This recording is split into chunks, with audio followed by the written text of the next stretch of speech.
এখন সংসদে প্রথম অধিবেশনে বক্তব্য পেশ করিবেন জনকল্যাণ পার্টি থেকে নির্বাচিত জনাব হারুন সাহেব। মাননীয় সদস্য, আপনার সময় 2 মিনিট।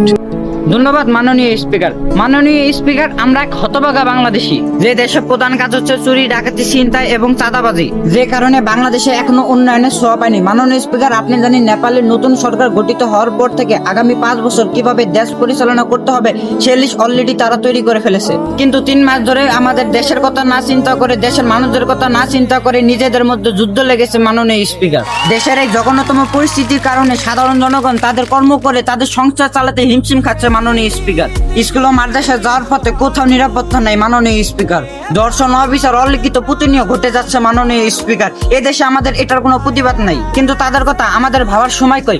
দেশের বিভিন্ন অঞ্চলে, বিশেষ করে চট্টগ্রামে পাহাড় পরিমাণ পানি জমে গেছে। মাননীয় স্পিকার, বর্তমানে শিক্ষার্থীরা তারা অনলাইনে সবসময় থাকছে, যে বিশেষ করে টিকটক, ইউটিউব, ইনস্টাগ্রাম, তারা পড়ালেখাকে এড়িয়ে চলে অনলাইনে সময় কাটাচ্ছে। মাননীয় স্পিকার, সেই সিটি কর্পোরেশনের কর্মকর্তারা নিজেদের ট্র্যাক ভরতে ব্যস্ত থাকে। মাননীয় স্পিকার, প্রকৃতভাবে পরীক্ষা নিতে গেল শিক্ষামন্ত্রীকে নিয়ে হাসি ঠাট্টা করে। মাননীয় স্পিকার, তবে কি এটাই আমাদের স্মার্ট বাংলাদেশ? এই দেশের আইন এতটাই স্ট্রং যে গতকাল ছিনতাইকারীদের তদন্ত করতে গিয়ে পুলিশেরই শটগান চুরি হয়েছে। মাননীয় স্পিকার, এই দেশের আইন শৃঙ্খলা বাহিনীদের কাছে যতগুলো অস্ত্র নেই, ঠিক ততগুলো অস্ত্র ছিনতাইকারীদের হাতে আছে। মাননীয় স্পিকার, তবে মাননীয় স্পিকার, সব ভালো তার শেষ ভালো তার, পুরো দেশকে নিরাপত্তা রাখার জন্য আইন ব্যবস্থা। সুতরাং দেশের আইন সঠিক এবং ন্যায়ের পথে থাকলে তবে আমাদের দেশে শান্তি আসতে পারে। ধন্যবাদ মাননীয় স্পিকার।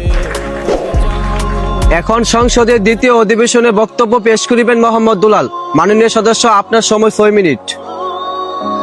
ধন্যবাদ মাননীয় স্পিকার। মাননীয় স্পিকার, অতি দুঃখের সাথে আমি একটা কথাই বলতে চাই, জনগণের ভোটের মাধ্যমে আজকে আমরা এই পর্যায়ে অর্থাৎ সংসদে আসতে পেরেছি। মাননীয় স্পিকার, ফ্যাসিস্ট আমলে ফেসিবাদীদের মতো রাতে ভোট মেরে এখানে আসি নাই। মাননীয় স্পিকার, বিগত 3 মাস হয়ে গেল আমরা নির্বাচিত হলাম, কিন্তু এখনো জনগণের সুখ শান্তি আশা আকাঙ্ক্ষা ফিরিয়ে দিতে পারেনি। মাননীয় স্পিকার, কারণ নিজেদের ঘরের সমস্যা অর্থাৎ সংসদের সমস্যাই সমাধান করতে পারি না আমরা, তাহলে বাইরের সমস্যা কিভাবে সমাধান করবো আমরা? মাননীয় স্পিকার, আমরা যারা এই সংসদে বসে আছি তাদের মধ্যে কেউ অশিক্ষিত বা জ্ঞান শূন্য নয়, প্রত্যেকটা মানুষ স্মার্ট, শিক্ষিত এবং জ্ঞানী ব্যক্তি। মাননীয় স্পিকার, মাননীয় স্পিকার, এত জ্ঞান থাকার পরও আমরা দেশের উন্নয়নের কথা চিন্তা না করে একে অপরের পিছনে আঙুল ঠেকাতে ব্যস্ত থাকি। মাননীয় স্পিকার, গোটা দেশ তাকিয়ে আছে আমাদের এই সংসদের দিকে। মাননীয় স্পিকার, কখন দেশ সংবিধান অনুযায়ী চলবে, কখন দেশে উন্নয়ন ও শান্তি ফিরে আসবে। মাননীয় স্পিকার, কিন্তু তারা হতবাক হয়ে তাকিয়ে দেখছে সংসদের মধ্যে চলছে খুচাখুচি, চিল্লাচিল্লি এবং বিনোদনমূলক কাজ। মাননীয় স্পিকার, মাননীয় স্পিকার, এখানে শিক্ষিত ব্যক্তিরা জ্ঞানের আলোকে কাজে লাগিয়ে দেশের উন্নতির কথা না চিন্তা করে ঘন্টার পর ঘন্টা খাতায় নোট করে রাখে যে কাল সংসদে কাকে ছোট বানানো যায়, কাল সংসদে কার পিছনে আঙুল ঠাকানো যায়। মাননীয় স্পিকার,